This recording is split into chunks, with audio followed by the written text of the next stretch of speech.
গোপঘর, মেদিনীপুর। কলকাতা থেকে 3 ঘণ্টায় গোপঘর।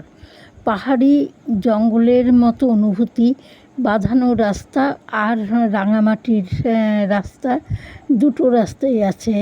দুটো রাস্তা দিয়েই যাওয়া যায় সেই গোপঘর জঙ্গলের ভেতরে।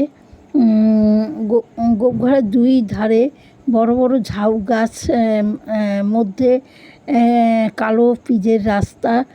এখানে এলে পহেলগাঁওয়ের কথা মনে পড়ে যায়।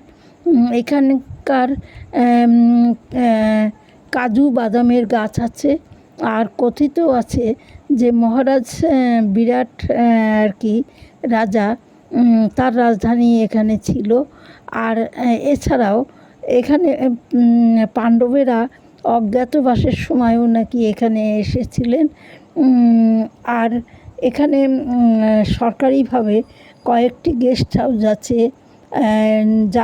যারা এখানে আসবেন এখানে এসে থাকতে পারবেন এবং খাওয়া দাওয়ার কোনো ব্যবস্থা সবই আছে। তবে খাওয়া দাওয়ার জন্য একটা আগে থেকে বলতে